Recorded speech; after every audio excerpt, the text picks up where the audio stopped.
Selamat petang semua. Pada hari ini saya ingin memperkenalkan tentang Dasar Ekonomi Baru DEB dan Dasar Pembangunan Nasional DPN. Secara umumnya Dasar Ekonomi Baru DEB dan Dasar Pembangunan Nasional DPN adalah dua dasar ekonomi yang diperkenalkan oleh Kerajaan Malaysia. Hal ini bertujuan untuk menangani ketidakseimbangan ekonomi, ketidaksamaan sosial dan jurang antara etnik Melayu dan minoriti Cina dan India selepas Malaysia mencapai kemerdekaan pada tahun 1957.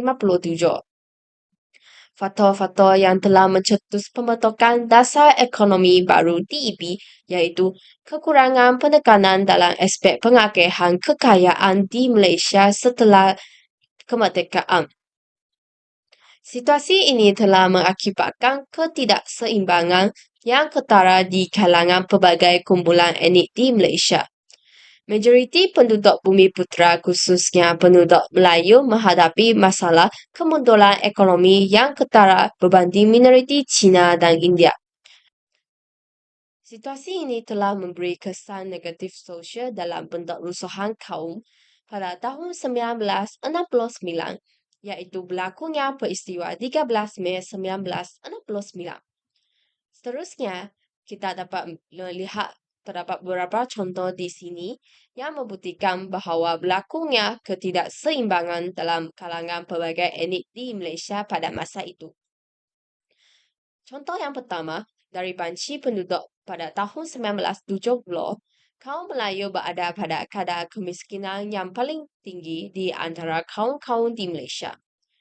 Contoh yang seterusnya, jika kita melihat dari sudut pembahagian pekerjaan, kaum Melayu pada masa itu kebanyakan bekerja dalam sektor pertanian, manakala kaum Cina kebanyakan bekerja dalam sektor perniagaan, perdagangan dan pentadbiran awam.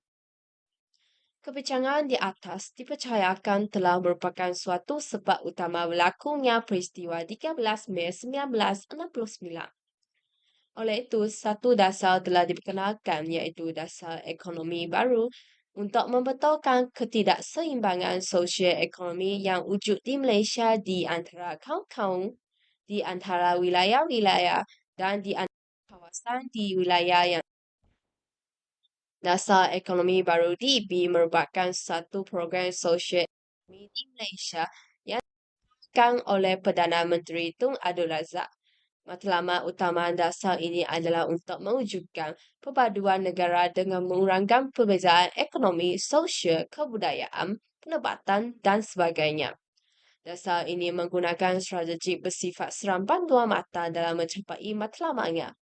Antara strateginya adalah mengurangkan dan akhirnya membasmi kemiskinan dengan menambahkan pendapatan dan memperbanyak peluang pekerjaan kepada rakyat tanpa mengira kaum. Strategi yang seterusnya iaitu penyusunan semula masyarakat untuk mengurangkan dan seterusnya menghapuskan pengenalan kaum mengikut fungsi-fungsi ekonomi.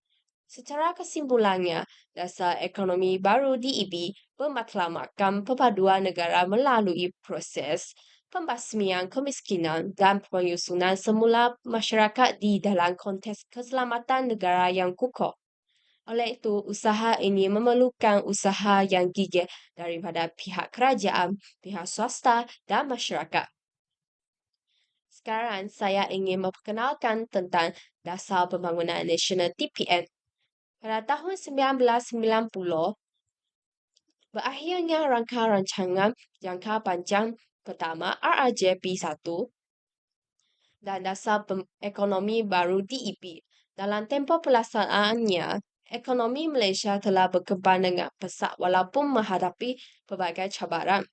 Seterusnya, Dasar Pembangunan Nasional DPN telah digantikan dengan Dasar Ekonomi Baru yang dilancarkan oleh Tun Dr. Mahathir Mohamad pada 17 Jun 1991. Dasar Pembangunan Nasional DPN dirangka untuk tempoh 10 tahun bermula pada tahun 1991 hingga tahun 2000. Dasar Pembangunan Nasional adalah usaha menjadikan Malaysia sebuah negara maju berdasarkan wawasan 2020. Dasar pembangunan nasional ini bertujuan untuk menggalakkan pertumbuhan ekonomi yang mapan, pembangunan sektor perindustrian, meningkatkan produktiviti, dan meningkatkan kualiti hidup untuk semua rakyat Malaysia. Dasar pembangunan nasional telah menekankan Dasar Pembangunan Nasional telah menekankan pembangunan infrastruktur, kepelbagaian ekonomi, pelaburan dalam sumber manusia dan pengukuhan sektor swasta. Matlamat Dasar Pembangunan Nasional adalah untuk mencapai perpaduan negara melalui pengagihan kekayaan. Matlamat ini dicapai melalui pembangunan seimbang antara negeri dan antara bandar dengan luar bandar. Dasar Pembangunan Nasional mempunyai satu objektif iaitu mewujudkan masyarakat yang bersatu padu dengan memperkukuhkan kestabilan sosial dan politik serta mengekalkan pembangunan ekonomi yang berterusan. Dasar Pembangunan Nasional menetapkan satu langkah ke arah membolehkan Malaysia mencapai taraf sesebuah negara yang maju dalam semua aspek. Seperti yang kita tahu, Dasar Ekonomi Baru dan Dasar Pembangunan Nasional meneruskan usaha-usaha mengurangkan ketidakseimbangan ekonomi bukan sahaja di kalangan kaum etnik, tetapi juga di antara golongan kaya dan miskin dan antara wilayah. Pada tahun 2008 hingga 2009 pula terjadinya krisis kemelesetan ekonomi global. Krisis kewangan global ini sering dianggap sebagai krisis kewangan terburuk sejak kemelesetan besar pada tahun 1930-an. Ia merupakan tempoh tekanan yang melampau dalam pasaran kewangan global dan sistem perbankan. Krisis ini membawa kepada kemelesetan ekonomi yang ketara di banyak negara dan mempunyai kesan yang mendalam terhadap dasar dan institusi ekonomi global. Seterusnya, krisis ini dimulai dari pasar perumahan di Amerika Syarikat dan seterusnya ianya dengan cepat menyebar ke sistem kewangan global mengakibatkan kegagalan bank, penurunan nilai saham dan kemelesetan ekonomi di banyak negara. Kemelesetan besar ini bukan sahaja menjejaskan Amerika Syarikat, namun semua negara dengan pertumbuhan kredit yang pesat dan defisit akaun yang besar telah terjejas. Perdagangan global telah runtuh dan merosot sehingga 15% antara 2008 dan 2009. Bukan itu sahaja, ianya juga telah menyebabkan pengangguran yang sangat tinggi iaitu 3% antara 2007 dan 2010 untuk 30 juta jumlah pekerja yang hilang pekerjaan pada saat itu. Seterusnya, apakah punca kemelesetan global tersebut? Yang pertama ialah gadai janji seprima perumahan di Amerika Syarikat. Harga perumahan di Amerika Syarikat melonjak disebabkan oleh permintaan yang berlebihan dan pelaburan spekulatif hanya untuk runtuh secara mendadak bermula pada tahun 2006. Ini berkaitan dengan percambahan gadai janji subprima yang ditawarkan kepada peminjam yang mempunyai sejarah kredit yang lemah pada kadar faedah yang lebih tinggi dengan mengandaikan bahawa kenaikan harga rumah akan terus menyokong pembiayaan semula. Jadi, apabila harga rumah menjadi jatuh, ramai peminjam gagal untuk membayar gadai janji mereka. Harga rumah yang tinggi menyebabkan ianya menguntungkan untuk membina rumah dan bahagian kediaman pelaburan dalam keluaran negara. KDNK AS meningkat kepada 6.3% pada suku keempat 2005, tahap tertinggi sejak ledakan perumahan Perang Korea pada tahun 1950 hingga 1951. Bekalan rumah yang baru banyak mula memenuhi pasaran. Harga rumah AS mula jatuh pada pertengahan tahun 2006. Harga rumah yang terus menurun menyebabkan pembinaan rumah semakin berkurang. Pada masa yang sama, gadai janji mula ditetapkan semula ke tahap yang lebih tinggi. Oleh itu, peminjam, terutamanya peminjam subprima, berhutang lebih daripada nilai rumah mereka dan mereka tidak mampu menampung bayaran bulanan yang lebih tinggi. Punca seterusnya pula ialah kegagalan institusi kewangan utama iaitu Lehman Brothers. Apa itu Lehman Brothers? Lehman Brothers merupakan sebuah syarikat perkhidmatan kewangan global yang memainkan peranan penting dalam perkembangan krisis ini. Hal ini kerana Lehman Brothers melalui pelaburan yang besar dalam pasaran perumahan, terutamanya dalam gadai janji subprima. Lehman Brothers telah melabur banyak dalam pasaran perumahan semasa tahun-tahun ledakan, mengumpul kedudukan besar dalam sekuriti, bersandarkan gadai janji dan derivatif lain yang terikat dengan hartanah. Apabila harga perumahan mula jatuh dan kemungkinan gada janji mula meningkat, nilai sekuriti ini pun menjunam dan memberi kesan teruk kepada kestabilan kewangan. Pada 15 September 2008, Lehman Brothers telah memfailkan perlindungan kebankrapan. Bab 11 menandakan pemfailan kebankrapan terbesar dalam sejarah AS pada masa itu. Kegagalan ini adalah disebabkan ketidakmampuannya untuk mendapatkan pembeli atau menerima bailout daripada kerajaan persekutuan yang telah menghulurkan bantuan besar kepada institusi kewangan yang lain. Kebankrapan ini telah memberi kesan besar terhadap kewangan global. Ia membawa kepada kehilangan keyakinan dalam pasaran kewangan, membekukan pasaran kredit dan mencetuskan panik kewangan global. Masalah kredit ini mempunyai kesan yang meluas ke atas ekonomi global dan menyumbang kepada kemelesetan besar pada ketika itu. Yang ketiga pula ialah ketidakseimbangan kewangan global. Ketidakseimbangan ini ialah perbezaan yang besar dan berterusan dalam baki akaun semasa negara. Dicirikan oleh setengah negara mengalami lebihan yang besar dan negara yang lain pula mengalami defisit yang sangat besar. Ketidakseimbangan ini adalah lebih ketara apabila negara seperti China dan Jerman mempunyai simpanan aset besar dan manakala Amerika pula mengalami defisit yang sangat besar. Seterusnya, AS dengan defisitnya menjadi penghutang terbesar di dunia menggunakan lebih banyak daripada yang dihasilkan dan membiayai perbezaan itu melalui pinjaman dari luar negara. Ketidakseimbangan ekonomi ini telah menyebabkan kadar faedah yang rendah. Negara yang mempunyai simpanan lebihan melaburkan lebihan simpanan mereka dalam aset kewangan AS yang membantu mengekalkan kadar faedah AS yang rendah. Kadar faedah yang rendah ini merangsang gelembung perumahan dengan menjadikan pinjaman lebih murah. Seterusnya ialah pengambilan risiko dan inovasi kewangan. Kemasukan kredit murah dan pencairan hasil yang lebih tinggi membawa kepada peningkatan risiko dan inovasi kewangan dalam sektor kewangan AS, termasuk pengembangan pasaran gadai janji subprima dan risiko penciptaan produk kewangan kompleks yang tersebar secara global. Dan ketiga pula ialah transmisi krisis. Setelah krisis meletus di AS, ketidakseimbangan global menyebabkan penyebarannya ke ekonomi lain melalui pasaran kewangan. Negara yang mempunyai pendedahan yang ketara kepada aset AS, khususnya dalam sektor kewangan, mengalami kerugian langsung, manakala penguncupan umum dalam permintaan global menjejaskan ekonomi ini di seluruh dunia. Selamat petang Adeline. Sejak pandemik COVID-19, lama kita tidak jumpa ya? Selamat petang Peru. Ya, lama kita tidak jumpa akibat daripada pandemik COVID-19. Sebenarnya hari ini saya ingin berbual dengan anda tentang isu pandemik COVID-19 ini. Umum kita ketahui bahawa kes pertama COVID-19 di Malaysia dilaporkan pada 25 Januari 2020. Menjelang akhir bulan Mac 2020, jumlah kes jangkitan COVID-19 yang disahkan di dalam negara telah meningkat dari bawah 30 kes aktif kepada 2,000 kes aktif ke atas. Oleh itu, Kementerian Kesihatan Malaysia (KKM) menasihati dan menggalakkan semua rakyat Malaysia mengamalkan amalan 3W, iaitu Wash, Wear, Want dan amalan 3S. Hal ini adalah bertujuan untuk memutuskan rantaian penularan wabak COVID-19.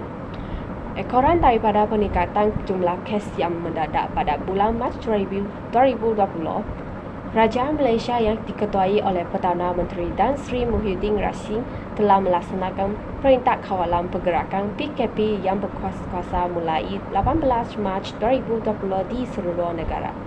Setelah saya menceritakan tentang pandemik COVID-19, saya percaya bahawa pandemik COVID-19 telah membawa dampak negatif terhadap ekonomi global maupun ekonomi Malaysia. Peru, adakah anda mengetahui tentang kesan yang dibawa oleh pandemik COVID-19 terhadap ekonomi global? Ya, saya masih ingat pada masa itu, COVID-19 memberi kesan yang sangat besar terhadap ekonomi global. Antaranya ialah seluruh dunia mengalami fenomena kekuatan ekonomi. Bank of International Settlements pada tahun 2011 menjaga ekonomi dunia akan dipulih selewat-lewatnya pada suku pertama tahun 2022. Walaupun begitu, pendapatan negara masih berada dalam keadaan yang kritikal dan perlu menanggung defisit fiskal akibat beban kewangan. Lebih teruk lagi, semasa fasa lockdown, terdapat 87 buah negara yang tidak mampu menanggung pembelanjaan sektor awam yang tinggi. Adeline, bagaimana pula dengan ekonomi di Malaysia? Dari aspek ekonomi di Malaysia pula, sebenarnya pandemik ini juga menyebabkan penurunan nilai ringgit Malaysia dan penurunan keluaran dalam negara kasar KTNK. Hal ini kerana ketidaktentuan ekonomi global menyebabkan banyak negara mengalami kemelesetan atau pertumbuhan ekonomi yang perlahan. Oleh itu, situasi ini menjejaskan kadar pertukaran ringgit Malaysia berbanding dengan mata wang asing. Pandemik COVID-19 menyebabkan penurunan permintaan untuk produk ekspor Malaysia seperti minyak sawit, komoditi elektronik dan produk perkilangan lain yang memberi kesan negatif kepada hasil ekspor dan KTNK negara.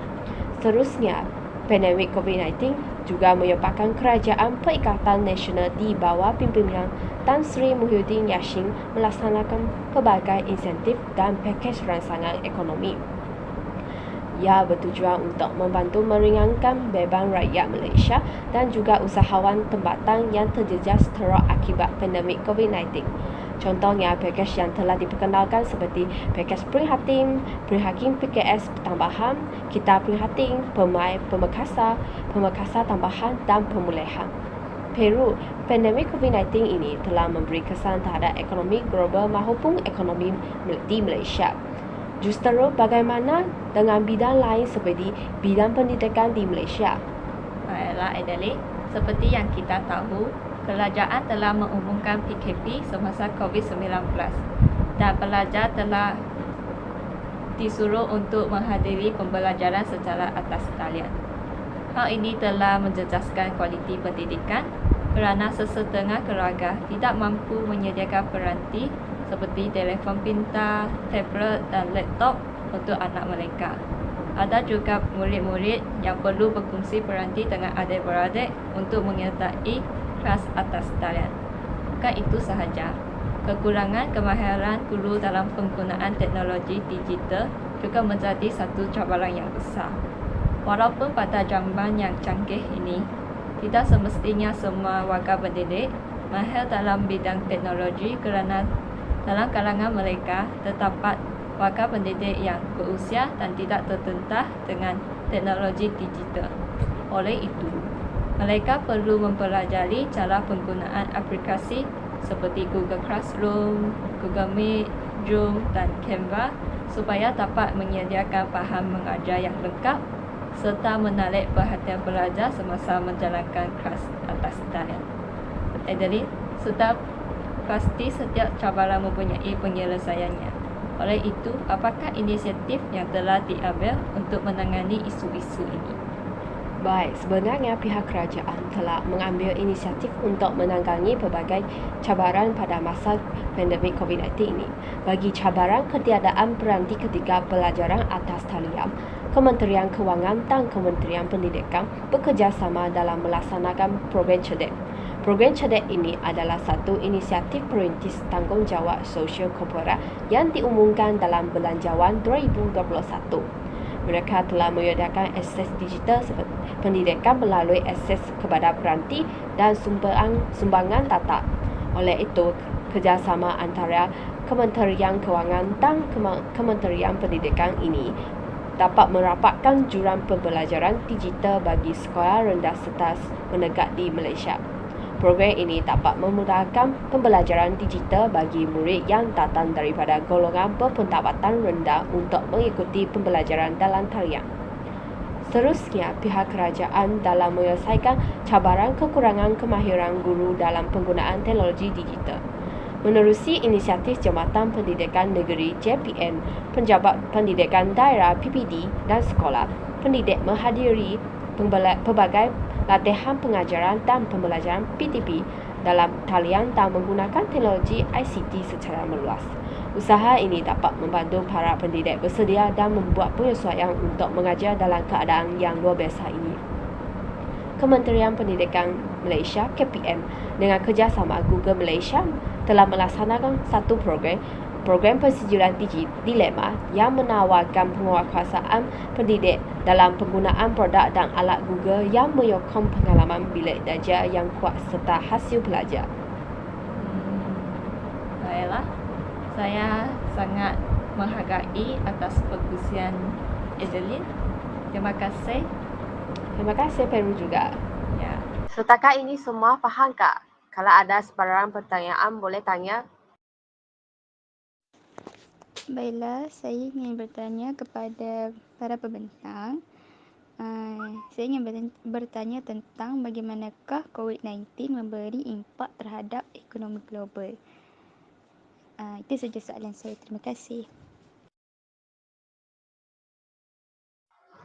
Berdasarkan soalan tersebut, COVID-19 ni dia telah memberi impak kepada ekonomi global sebab dia telah menyebabkan gangguan rantaian bekalan, penutupan dan sekatan perjalanan serta perintah kawalan pergerakan semasa COVID-19 telah mengganggu rantaian bekalan global. Seterusnya, dia menyebabkan kekurangan barangan dan komponen dan menghalang pengeluaran. Contohnya macam pengeluaran barang import dan ekspor. Hal ini seterusnya menyebabkan keupayaan perniagaan untuk memenuhi permintaan pelanggan menjadi menurun. Kemudian dia juga telah menyebabkan penurunan dalam perbelanjaan pengguna. Pengguna ni dia takut terhadap jangkitan dan tak pasti tentang masa depan telah menyebabkan pengguna ni mengurangkan pembelanjaan mereka untuk barangan dan perkhidmatan yang tidak penting bagi mereka.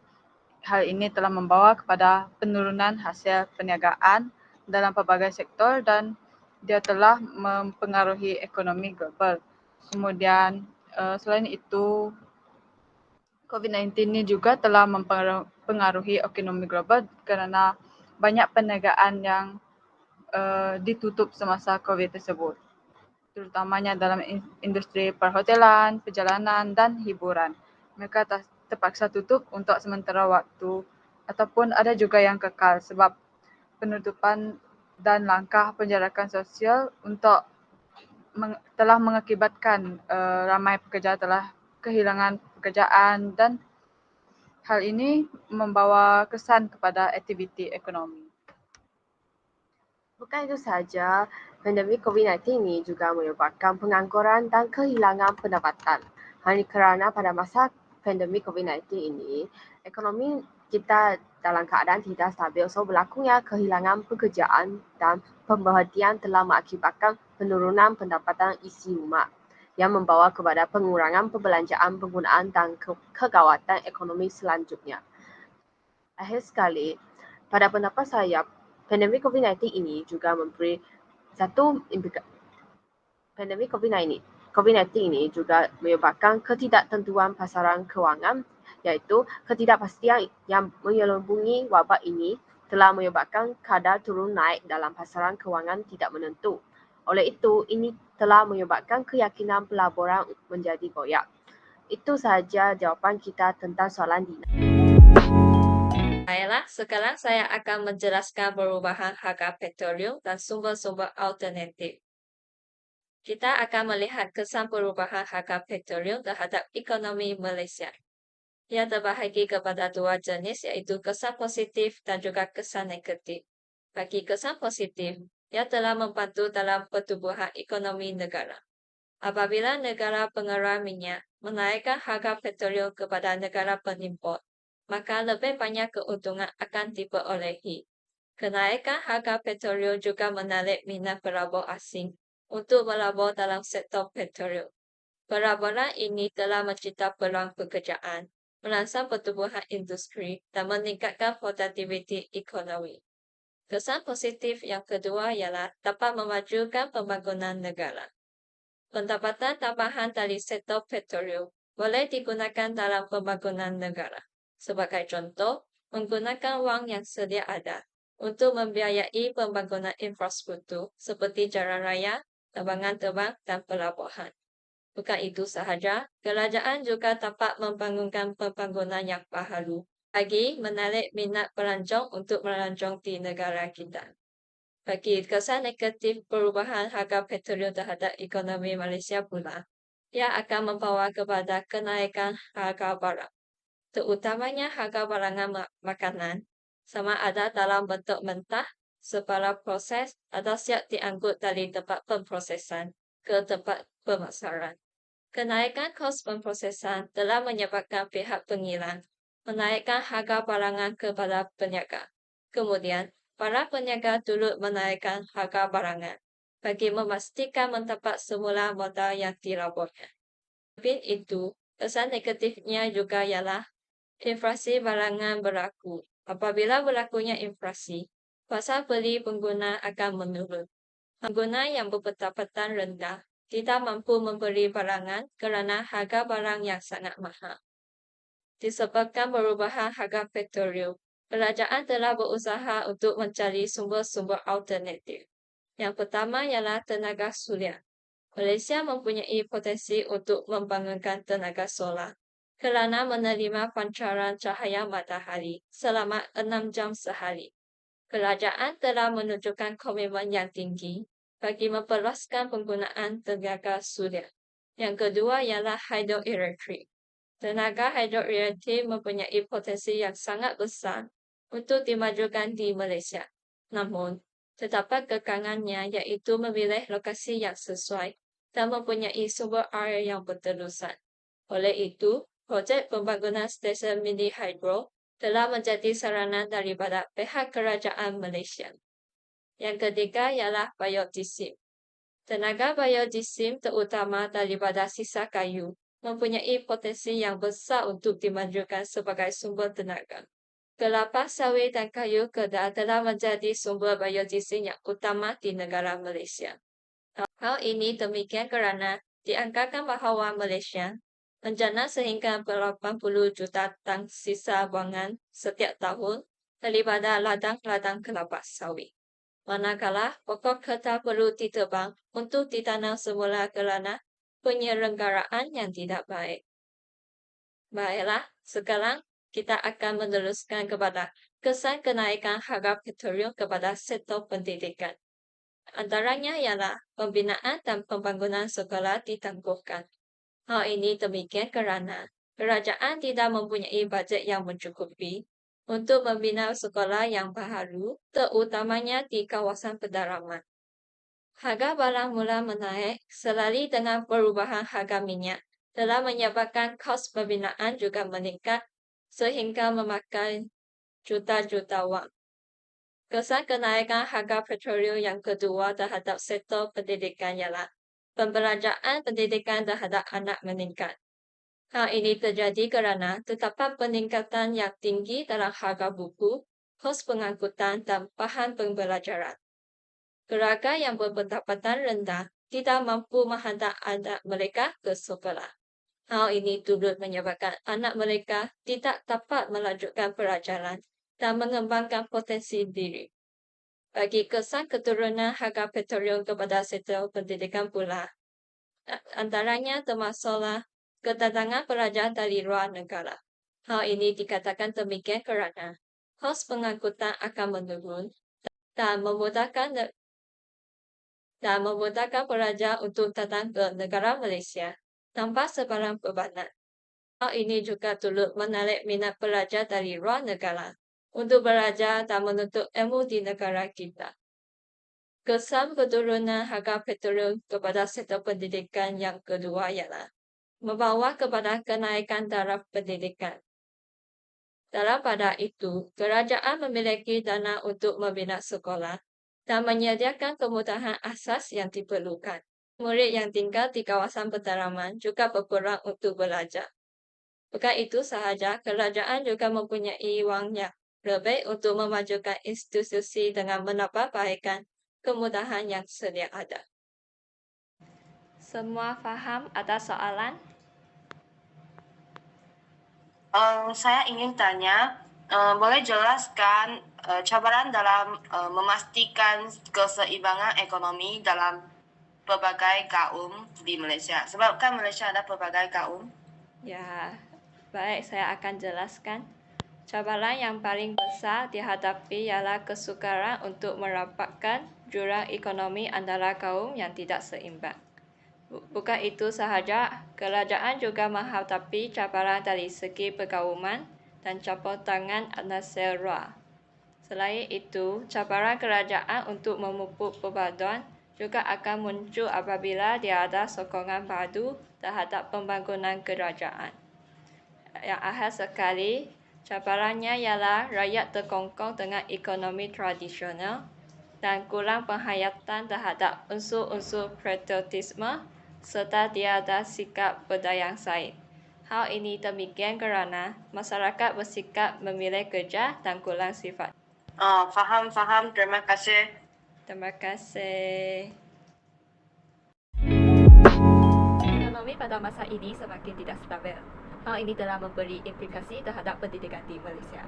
Tahukah kamu berdua tentang implikasi ekonomi terhadap pendidikan di Malaysia? Pada pendapat saya, ekonomi ini yang tidak stabil ini telah sedikit sebanyak memberi pengaruh kepada institut pendidikan tinggi di negara kita. Hal ini kerana para pelajar lebih memilih untuk melanjutkan pengajian ke ijazah yang dianggap menawarkan prospek pekerjaan yang lebih baik dengan ekonomi yang tidak menentu. Seterusnya, walaupun universiti di Malaysia telah mengeluarkan banyak graduan, bagaimanapun kebanyakannya gagal untuk mencari pekerjaan. Hal ini menyebabkan status pengangguran di negara kita menjadi semakin banyak. Seterusnya, ekonomi yang lemah juga menyebabkan kadar pengangguran yang tinggi di negara kita. Hal ini telah menyebabkan nilai pendidikan tinggi dan mungkin menyebabkan pelajar dan ibu bapa mempersoalkan dan mempertimbangkan semula nilai pelaburan dalam pendidikan tertentu. Bagaimana pula dengan pendapat anda berdua? Pada pendapat saya, implikasi ekonomi terhadap pendidikan di negara kita pula adalah tentang sumber dan kos yang terhad. Hal ini kerana kemakmuran ekonomi lazimnya membawa kepada peningkatan pembiayaan kerajaan dan swasta untuk pendidikan, membolehkan kemudahan yang lebih baik, lebih banyak sumber pendidikan dan iuran pengajian yang mungkin lebih rendah untuk pelajar. Bukan itu sahaja, situasi ini boleh membawa kepada kemelesetan ekonomi yang boleh mengakibatkan pemotongan belanjawan yang mungkin menjejaskan kualiti pendidikan disebabkan oleh sumber yang lebih sedikit dan saiz kelas yang lebih besar. Kita dapat melihat salah satu contoh, iaitu kajian telah menunjukkan bahawa peruntukan belanjawan dalam pendidikan memberi impak yang ketara kepada hasil pendidikan. Saya setuju dengan kamu, Adeline. Pada pandangan saya pula, keadaan ekonomi yang tidak stabil telah menghadkan akses terhadap pendidikan. Seperti yang kita tahu, terdapat keluarga yang tidak mempunyai pendapatan yang tinggi dan mereka tidak boleh menyediakan akses kepada anak-anak mereka seperti buku, alat tulis, pakaian seragam dan sebagainya. Kita dapat melihat bahawa implikasi ekonomi telah melebar jurang antara pelajar dari berbagai latar belakang. Kalau bagi keluarga yang berpendapatan tinggi, mereka mampu menyediakan lebih banyak sumber pembelajaran untuk anak-anak mereka seperti pendidikan swasta, tuition peribadi dan bahan pembelajaran tambahan. Manakala bagi keluarga yang berpendapatan rendah, mereka mempunyai masalah yang sangat besar untuk menghantar anak-anak mereka pergi ke sekolah juga. Ya, itu Saya setuju dengan anda dari Peru. Seperti yang kita tahu pada masa kini, pendidikan kita lebih sangat mementingkan teknologi dalam pendidikan. Seperti yang Peru katakan tadi, terdapat keluarga yang kurang berkemampuan dan ada juga keluarga yang mampu. Ekonomi yang berkembang pesat dan digitalisasi memerlukan integrasi teknologi dalam pendidikan untuk mempersiapkan pelajar dengan kemahiran abad ke-21. Terdapat sekolah yang berada di pedalaman di mana mereka tidak mempunyai infrastruktur dan teknologi yang mencukupi untuk memenuhi hasrat pendidikan pada abad 21 ini. Teknologi pendidikan ini sangat penting kerana ia membolehkan pelajar mempunyai pengalaman dan pembelajaran yang disesuaikan dengan potensi setiap pelajar tersebut. Seterusnya, masalah ekonomi ini telah menjejaskan penggunaan teknologi di dalam kelas. Hal ini kerana tanpa dana yang mencukupi kerana di sebuah sekolah, hal ini akan menyebabkan pembelajaran berasaskan digital tidak dapat dilangsungkan secara keseluruhan di semua sekolah di seluruh negara. Secara kesimpulannya, dasar ekonomi baru iaitu DEB dan dasar pembangunan nasional iaitu DPN berperanan penting dalam pembentukan rakyat Malaysia yang mengamalkan semangat perpaduan dan mewujudkan suasana yang harmoni serta sejahtera. Kedua-dua dasar ini telah memberikan dampak positif yang besar terhadap ekonomi di negara kita. Dasar ekonomi baru telah ditubuhkan dengan tujuan membasmi kemiskinan serta penyusunan masyarakat semula. Manakala dasar pembangunan nasional telah diwujudkan bagi melahirkan masyarakat yang bersatu padu dengan memperkukuhkan kestabilan sosial dan politik. Dengan adanya usaha kerajaan menubuhkan DEB dan TPN, sudah pasti yang akan membawa kepada kestabilan ekonomi dan kemajuan di negara kita. Itu sahaja daripada kumpulan kami. Sekian, terima kasih.